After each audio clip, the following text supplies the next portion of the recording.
It's the Real News Network. I'm Sharmini Pires coming to you from Baltimore.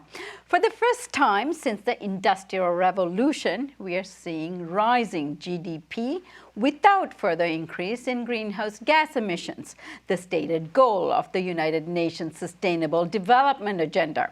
According to a recent report from the World Resource Institute, 21 countries have managed to reduce carbon emissions while growing their gross domestic product. There are, however, two camps in the world of green economics. One say that we can continue to grow our world and national economies while reducing greenhouse gas emissions through the use of cleaner technology and green jobs, and those who say to achieve the stated goals that the scientists say we must achieve to curb CO2 emissions, degrowth is necessary for ecological sustainability. With us to discuss these two positions are key figures in the debate, Professor Robert Pollin and Professor Peter Victor. For sustainable growth, we have Robert Pollin, who is Distinguished Professor of Economics and co-director of the Political Economy Research Institute at the University of Massachusetts, Amherst. He's the author of several books, including Greening the Global Economy. And for degrowth position, we have Peter Victor. He is an environmental studies professor at York University in Toronto, and he has served as Assistant Deputy Minister of the Environmental Sciences and Standards Division of the Ontario Ministry of the Environment, and he's a Fellow of the Royal Society of Canada. Gentlemen, thank you both for joining me today. Thanks very much for having me. So let me start with you, Victor, because Bob has done several interviews with us on this topic, and he also has a book that addresses the topic, and he has an article in The Nation magazine. So we have not heard your position on this, Peter. So let me give you an opportunity to address degrowth and why you think it's a vital strategy for reducing emissions. Sure. Look, first of all, I want to say that degrowth isn't a word that I use in my vocabulary a great deal. However, I'm very close to the people who do like to use the term. So let's be clear that it's a more complicated term than simply reducing the growth of the economy as conventionally measured. Degrowth is all about challenging the growth paradigm, which means challenging the priority that's given to the pursuit of economic growth, even in the richest of countries, when there are so many indications that the material and energy requirements that are necessary to support economic growth are overloading the capacity of the biosphere when we dispose of those materials and energy as waste. So it's a much bigger problem than simply greenhouse gases and climate change, and it's a more complicated set of issues than simply saying, do we want GDP to rise or fall? All right. So, Bob, let me give you an opportunity to restate your position. Okay, thanks again for having me on. I want to say, first of all, that I certainly share a lot of the concerns that Peter and many other proponents of degrowth or variations thereof have with respect, first of all, to using GDP as a measure of welfare, thinking that GDP is a be-all, end-all, that economies have to grow to make living standards better. I share all of those concerns. I want to focus strictly on the issue of reducing greenhouse gas emissions, in particular CO2 emissions, which constitute about 80% of greenhouse gas emissions. And my point is very straightforward. We have to, if we take even the conservative assumptions of the Intergovernmental Panel on Climate Change, the IPCC, we have to reduce emissions somewhere in the range of 40% within 20 years, 80% by 2050, 35 years, and certainly by the end of this century, eliminate CO2 emissions from energy altogether. In order to do that, we simply can't get close to that goal by reducing GDP alone. GDP reduction, degrowth, is not a solution to climate stabilization. What we have to do instead is invest massively in clean technologies, renewable energy, and in high energy efficiency. That, in my view, is the only way, even if you're a proponent of degrowth for other reasons, it is simply not a solution in terms of climate stabilization. Peter, let's get your response to Bob's very pointed argument about the limitations of degrowth for climate stabilization. Yes, I'm happy to respond to Bob's point, but let me just say that degrowth isn't narrow. It's regarding it as simply a question of reducing GDP and calling that degrowth. That's not what the degrowth proponents are saying at all. And I don't know of a single degrowth proponent who would say that simply by reducing GDP is the single and best way to deal with climate change. I think that's a bit of a straw man. But let's just talk about this announcement that you mentioned in your introduction, Sharmini, the idea that carbon dioxide emissions didn't increase, apparently, from 2014 to 2015, even though global GDP did rise. Okay, a couple of qualifications of that are really important. First of all, that's only carbon dioxide. It's not all greenhouse gases. And as Bob said before, carbon dioxide is only about 80, I'd say slightly less than 80% of all greenhouse gases.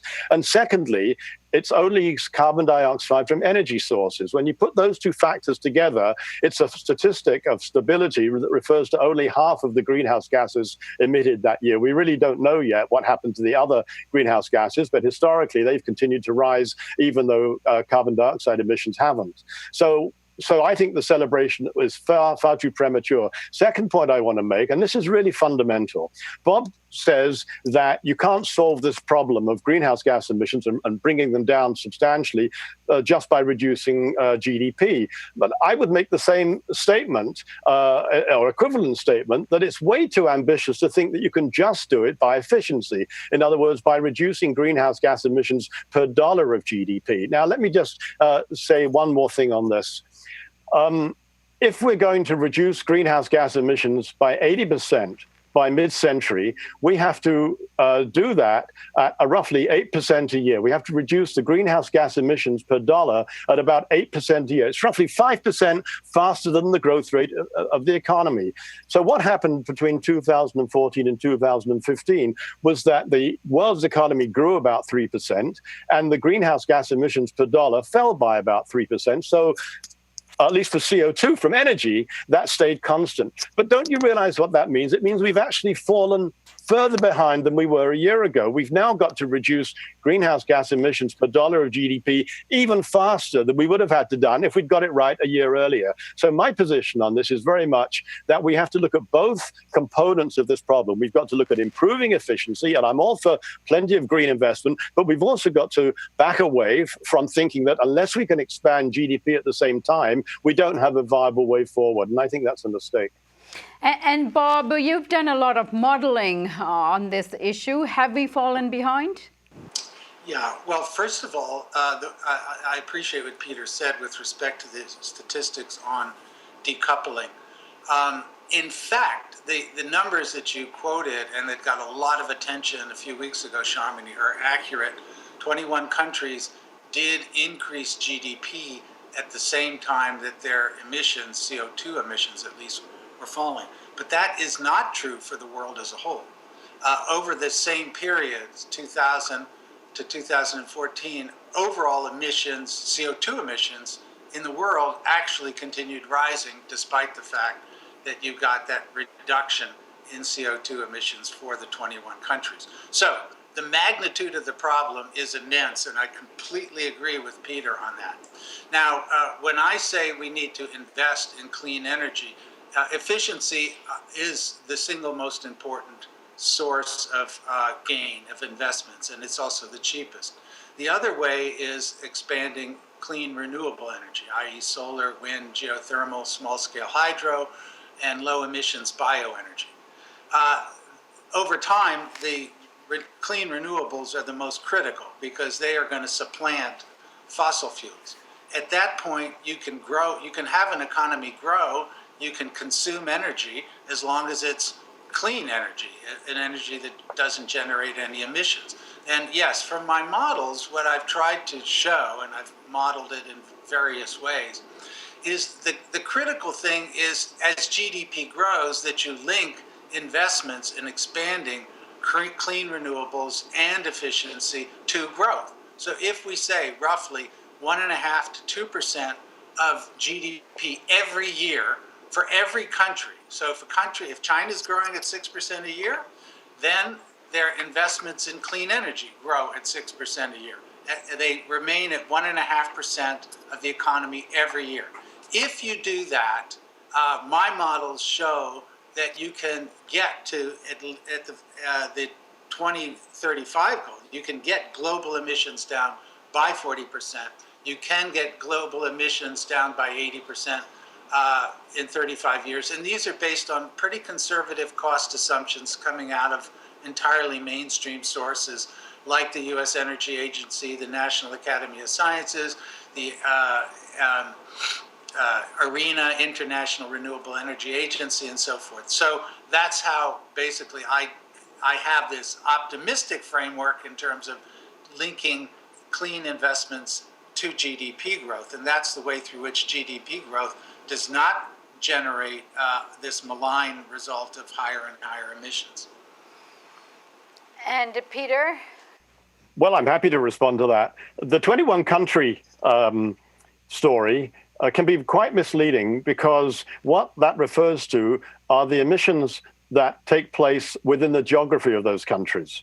But what really matters is the emissions that take place because of the consumption that takes place in those countries. And when you look at that, you get quite a different story. You find that countries such as the US, even Canada, which is known as a significant emitter of greenhouse gases because of our oil sand industry and other sources, we are responsible for more greenhouse gas emissions because of what we consume and is imported largely from China, where they produce the products, than what we produce domestically. So it's not surprising that countries such as Britain, which have had a declining manufacturing sector for a long time, should also show a decline in their own domestic emissions. But it's a different story when you look at emissions for which they're responsible through their consumption. The second point I want to make is Bob and I, of course, agree on quite a lot.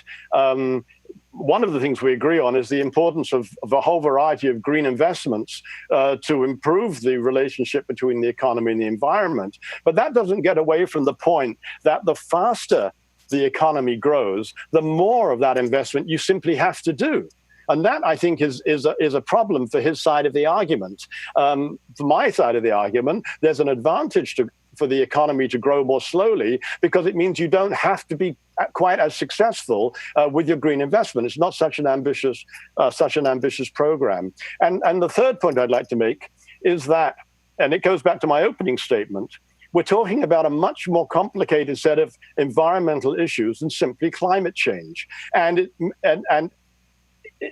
even to the extent that we can have further growth in GDP at the same time as having cleaner energy sources, we have to worry about all of the other environmental problems that growth, continued growth will exacerbate. And that's why it's a more complicated problem than just climate change. And finally, if I could just say this, I can't even think of one. There is really no ultimate source of clean energy. When we talk about clean energy, often people think of wind turbines, photovoltaics, wonderful technologies, but they all need to be produced. They all need materials in order for them to be produced, and they need energy for their production. And one of the concerns that's out there, and I'm sure Bob has given some thought to this, is that the net energy we get from these technologies doesn't compare with the net energy that we've had from fossil fuels in the past, and plus the intermittency problem. So of renewable energy. So the idea of transforming our economy from one based on fossil fuels primarily to one based on these kinds of technologies in a matter of decades, for people like Vaclav Smil, University of Manitoba, who's looked at this, he just thinks it's just way too optimistic that they think that we can do that and continue to grow the economies as if nothing else has changed. Gentlemen, we are at our halfway point in this discussion, so let's take a breather and come right back.